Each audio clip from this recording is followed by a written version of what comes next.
안녕하세요, 이수연입니다. 오늘 빅터뷰에서는 우리 모두가 염원하는 파이어족의 대명사 강왕국 작가 모시고 영앤 리치 될 수 있는 꿀팁 한번 쏙쏙 흡수해 보도록 하겠습니다. 작가님 안녕하세요. 안녕하세요. 네.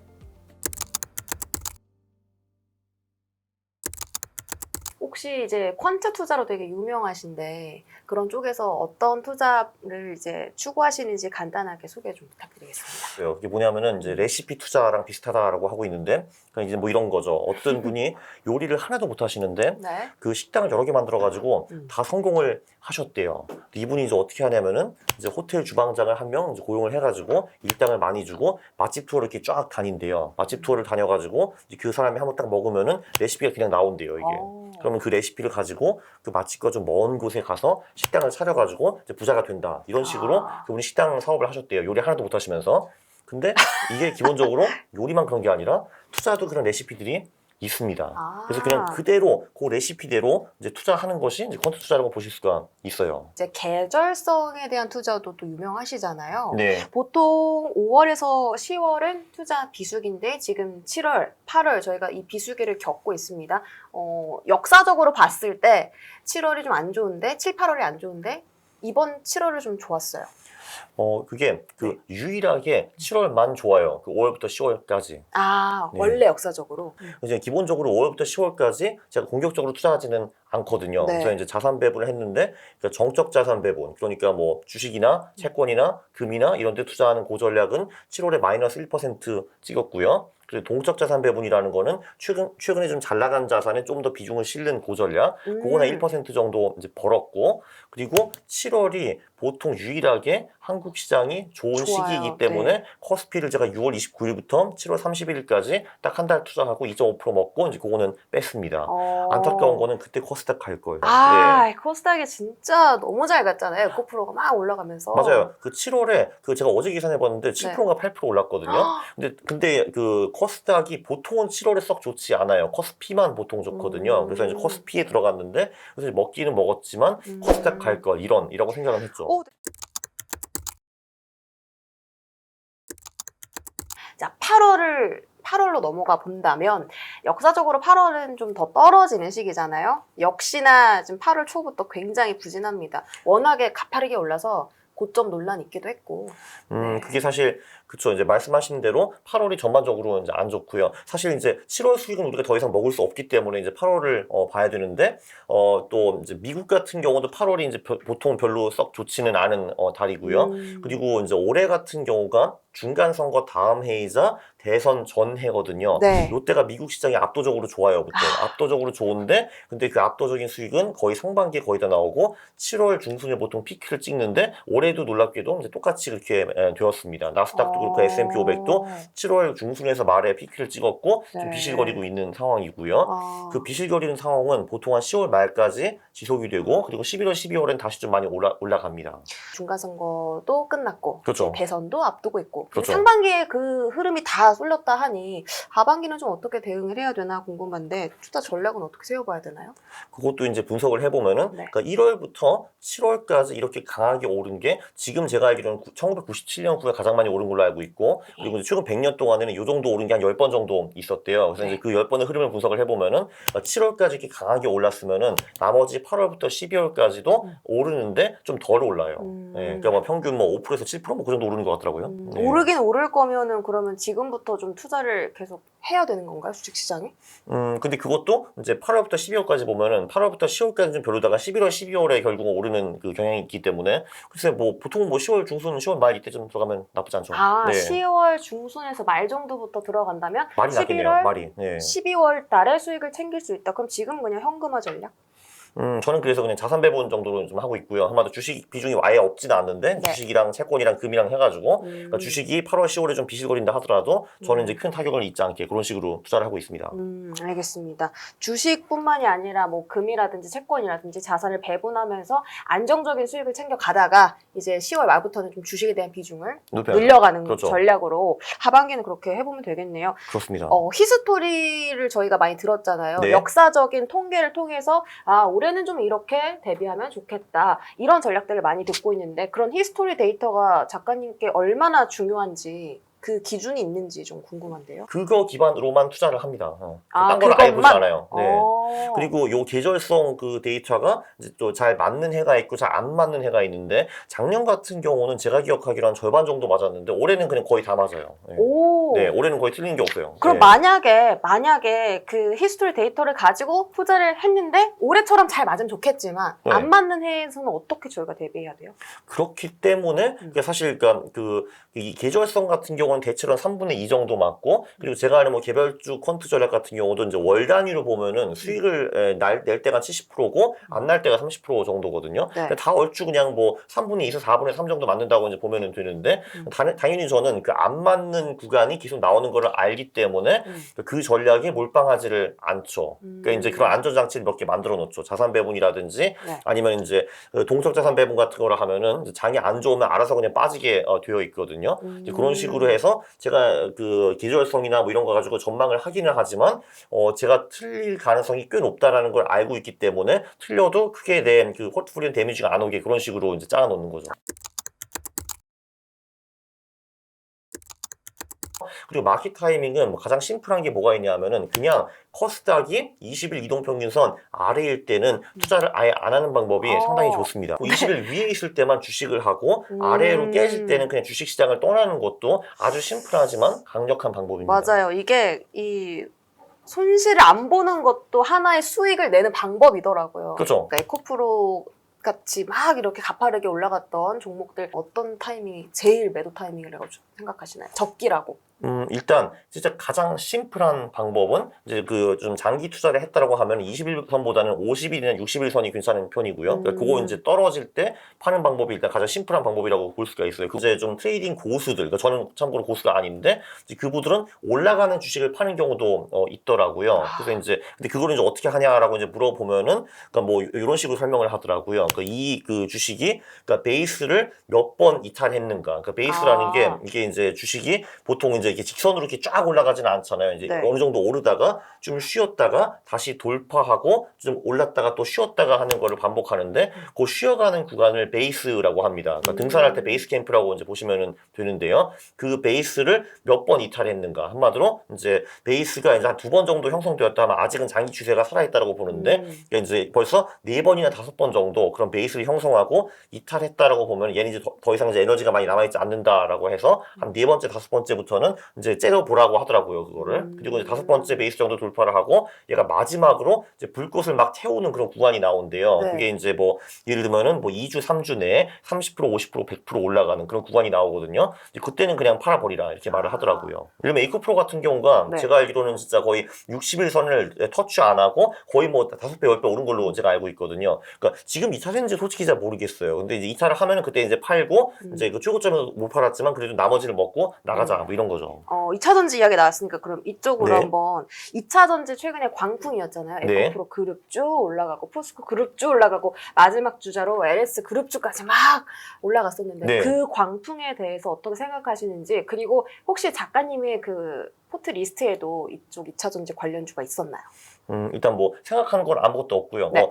많이 버셨겠다, 좋겠다라고 그 정도 이제 생각을 하고 있고, 나는 네. 못 벌었는데 힝 하고 이제 생각을 하고 있었고, 근데 그게 사실 좀 불만이었어요, 저도. 왜요? 이제. 네. 왜냐면 이제 이게 이런 식으로 이제 한 주식 또는 이제 한 섹터에 자금이 전부 다 샥 몰리면은, 그러니까 제가 하는 소형주 펀트가 재미를 많이 못 보거든요. 맞아요, 이제 네. 그런 게 언제 있었냐면은 2003, 4년에 있었고, 그때는 뭐 때문인지 잘 모르겠는데 2017년은 확실히 삼성전자 때문에 그런 일이 있었고요. 그 당시에는 모든 자금이 삼성전자에 쏠렸고 23년에는 지금 모든 자금이 에코프로에 쏠리고 있어요. 그래서 이제 이럴 때 제가 재미를 잘 못 보거든요. 근데 저는 이제 이때도 재미를 보고 싶잖아요. 그래서 지금 이제 연구하는 게 그러니까 그 자금의 일부를 이런 주도주에 투자할 수 있는 이제 그런 전략들을 지금 만들고 있죠. 네. 주도주에 투자하는 전략을 또 새롭게 짜고 계시다라고 합니다. 이제 당연히 그렇다고 해서 제가 이제 모든 그 자산을 그 주도주 전략에 몰빵하지는 않을 것 당연히, 같아요. 네. 주도주 전략이 얼마 그리고 제가 원래 하는 뭐 소형주 퀀트 전략이 얼마 이런 식으로 하면은 이제 소형주 퀀트가 재미를 못 볼 때 요 주도주 전략이 이제 수익을 낼 가능성이 높으니까 이제 이것도 밸런싱이 좀 어느 정도 되는 거죠. 이제 그런 식으로 할 것 같아요. 에코프로를 사람들이 다 벌고 있는데 나는 한 주도 없어. 그럼 이제 짜증 나잖아요. 완전 이게? 뽀모.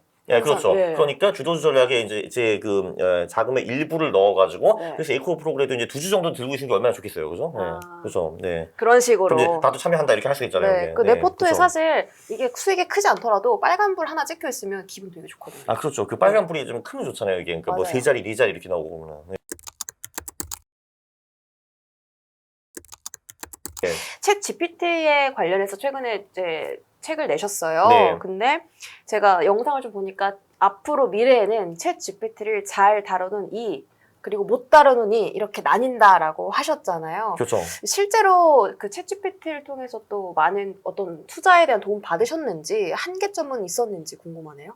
일단 첫 번째는 이제 그 네. 책은 제가 가치 투자에 대해서 썼는데 그 한마디로 이 투자를 잘 모르는 사람이 엄청나게 순식간에 그 지식을 파악하고 배우는데 엄청나게 큰 도움이 되죠. 왜냐면은 이러면 내가 가치 투자를 아무것도 모른다 하면은 네. 이제 막 물어볼 수가 있거든요. 가치 투자 잘하는 사람이 누구냐부터 이제 그럼 걔는 이제 뭘 잘하냐, 걔는 뭘 보고 투자를 하느냐 하면은 계속 질문을 꼬리를 물어가지고 진짜 책 한 권이 아니라 10권 분량의 지식을 굉장히 빨리 확보할 수가 있죠. 이제 그 한마디로 이제 뭔가 새로운 거를 배울 때 굉장히 뛰어나구나 이런 걸 하나 배웠고요. 그리고 이제 제가 그 책을 쓴 후에 아씨 이걸로 그냥 콘트 책 쓸 거하고 굉장히 후회를 했죠. 그게 이제 이런 식으로도 가능하더라고요. 그러니까 예를 들면은 지금 그 역대 최근 10명의 투자자가 누구냐라고 물어보면 걔가 10명을 리스트업 해와요. 그럼 이제 예를 들면 워렌 버핏도 있고 뭐 그레이엄도 있고 피터 린치도 있고 나오는데 그럼 이제 추가 질문을 이렇게 할 수가 있죠. 예를 들면은 뭐 내가 워렌 버핏이 네가 뛰어나다고 하니까 똑같이 투자하고 싶은데 얘가 중요시 여기는 지표는 무엇인가? 라고 그런 물어보면은 것까지 알려줘요? 네, 그럼요. 그러면 그 지표를 실제로 뱉어주는데 그러니까 저는 대충 알잖아요. 워렌 버핏이 무슨 지표를 보는지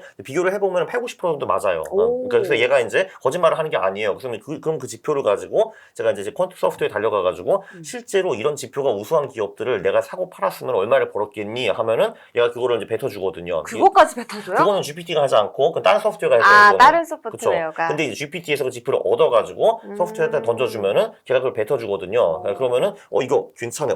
역시 버핏. 리스펙 하면서 이제 그런 그 전략이 생긴 거니까 그걸 가지고 투자를 할 수가 있는 거죠. 그래서 이제 GPT와 소프트웨어를 그러니까 퀀트 소프트웨어를 섞으면은 투자가 훨씬 더 이제 쉬워지는 거죠. 네. GPT와 퀀트 소프트를 섞으니까 진짜 고급 정보들이 막 쏟아지는 거죠. 그렇죠. 뭐 피터 린치 같은 것도 물어볼 수 있거든요. 이제 네. 피터 린치가 펀드 매니저 중에서는 역대급이니까 그럼 이 사람은 뭔 지표를 도대체 봤니? 하면 그것도 다 알려줘요. 그러면 이제 그럼 이런 지표들이 실제로 좋은 기업들에 내가 20년 동안 투자를 했으면은 얼마를 벌었을까? 그건 이제 소프트웨어가 답을 해주죠. 그러면 역시 피터 린치 이 지표들이 좋았네 하면서 그 지표대로 투자를 하면 되는 거죠. 근데 사실 이게 그 피터 린치 책을 보면 그게 나오긴 하거든요. 네. 근데 책 한 권인데 시간이 일단 오래 걸리잖아요. 그렇죠. 근데 GPT는 2분 만에 답해주잖아요. 그러니까 무슨 지표를 얘가 실제로 보는지 이런 거. 네. 시간적인 효율성도 너무 좋다. 어마어마하죠. 라는 네. 거죠. 자, 최근에 투자를 코인에다가 하셨다라고 했는데 혹시 어떤 코인에 투자하셨어요? 저는 그냥 심플하게 비트코인과 이더리움을 했고요. 그러니까 이게 확실히 여러분께 말씀드리고 싶은 거는 일단 돈을 박아라. 그럼 관심이 생긴다라는 거거든요. 그러니까 저도 이제 코인 연구를 한동안 안 하고 있다가 돈을 박으니까 알아서 열심히 제 머리가 막 이제 돌아가고 있더라고요. 엑셀 막 계산하고 있고 새 책도 막 쓰고 있고요 지금. 네. 그러니까 이제 그 지금까지 이제 나온 결론은 뭐 이런 거예요. 이제 그 2024년 4월 말에 반감기라는 것이 이제 오거든요. 한마디로 비트코인 공급이 절반으로 줄어든다 이거죠. 이 가격이라는 게 공급이 줄고 수요가 늘면 무조건 가격이 올라가는 거잖아요. 예. 근데 그 둘 중에서 하나는 일단 완성이 된 거죠. 공급이 줄어든다라는 거는 그게 이제 24년 4월인데 그 지금까지는 역사적으로 그 반감기 한 12에서 18개월까지 코인이 엄청나게 많이 올랐어요. 그래서 이번에도 제가 그거를 이제 기대를 하고 이제 이게 반감기 후에 가장 많이 오르긴 하는데 전부터 보통 오르거든요. 그래서 지금 기다려가지고 이제 기도를 하고 있는 거죠. 네. 기도 메타? 네, 그렇죠. 작가님도 기도 메타 하시는군요. 네. 뭐 그래도 물론 기도가 유사 과학이긴 하지만 뭐 그래도 될 수 있잖아요. 혹시 모르는 거잖아요. 네. 아니, 저는 좀 통하는 것 같더라고요. 그래요? 네. 2024년 4월이 그 반감기가 오는데 비트코인의 채굴량이 줄어드는 거죠. 공급이 떨어지니까 당연히 수요가 오르고 가격도 올라갈 것이다. 수요는 모르고 공급은 줄어든다. 그건 확실하고 수요는 그때 가서 봐야죠. 네. 그 비트코인이랑 이더리움 투자하셨다라고 했는데 주식은 이제 소형주를 선호하시잖아요. 코인 쪽은 이렇게 큰 코인만 하시는 이유가 있어요? 그 알트코인도 이제 분석을 해보니까, 그러니까 이 반감기 전이랑 반감기 그냥 직후에는 비트코인과 얼추 비슷하게 움직이거나 그냥 엎치락 뒤치락 하더라고요. 근데 이게 이제 가장 그 상승장이 불꽃을 뿜는 게 보통은 반감기 한 12에서 18개월 후거든요. 소위 그 미친 장. 그 한마디로 이제 매일경제나 뭐 환경 머니투데이 1페이지 맨날 비트코인 얘기 나올 때 이제 그때는 알트코인의 수익률이 비트코인을 완전히 압도하더라고요.